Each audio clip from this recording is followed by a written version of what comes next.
আজকে আমরা আসছি মোহাম্মদ শামসুল মাস্টার। উনি একটা প্রাইমারি স্কুলের প্রধান শিক্ষক হিসেবে কর্মরত আছেন। পাশাপাশি উনি গরুর ফার্মের ব্যবসা দীর্ঘদিন হলো করে আসছে। বিগত সময়েও আজ থেকে 15 বছর আগেও উনি আরেকটি বায়োগ্যাস প্ল্যান্ট করছিলেন।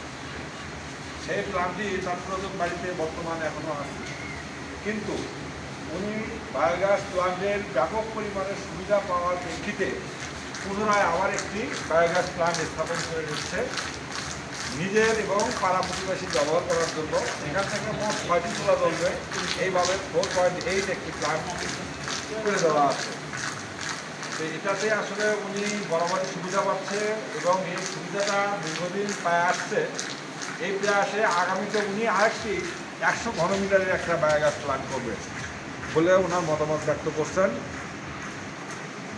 দেখুন ওনার নিজের মুখের কথাগুলো নিয়ে আপনি শুনুন উনি কী বলে বায়োগ্যাস প্ল্যান্ট সম্পর্কে। আপনাদের যাদের একটি গরু আছে, একটি গরু থাকলে পরেও আমরা 2টি করে চুলা জ্বালা দিতে পারবো, এই কনফিডেন্স নিয়ে আমরা সবসময় বাংলাদেশের আনাচে কানাচে দূর দূরান্তে কাজ করে আসছি।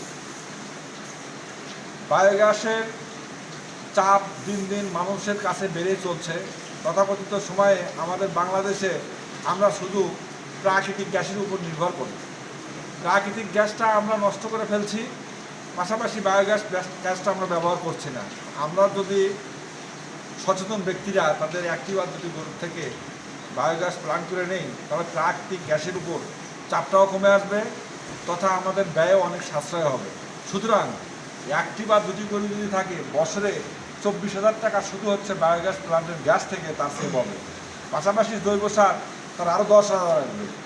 মোটামুটিভাবে 30,000 টাকার মতো তার এক বছরে সেভ হবে শুধু 2টি বা 1টি গরুর থেকে। তো আঙ্কেল কিছু বলেন। বলেন আপনার মন্তব্য বলেন। না, এই প্ল্যানটা ভালো। এর আগে আমি করেছিলাম, তো মোটামুটি ভালো সার্ভিস দেয়। সেই আমার বাড়ির পরিবর্তন করাতে আবার নতুন করে এই গাড়িতে আসি, আমার একটা গাড়ি স্থাপন করি। মোটামুটি ভালো। আপনারা যদি আগ্রহী হন তাহলে প্রতিস্থাপন করে নিতে পারেন। তো আপনাদের বায়োগ্যাসটা 4.8 ঘনমিটার দেখানোর চেষ্টা করব। এই যে আমরা ভিতরে ইনলেটটা করেছি,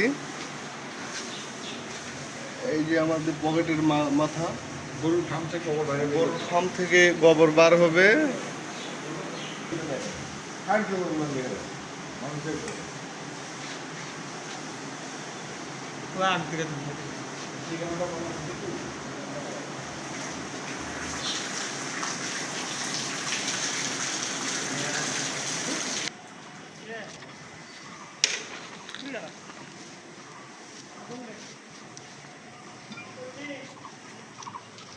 এটি কাহালু থানার অন্তর্গত যোগীর ভবন গ্রাম, কাইকিয়ার ইউনিয়ন।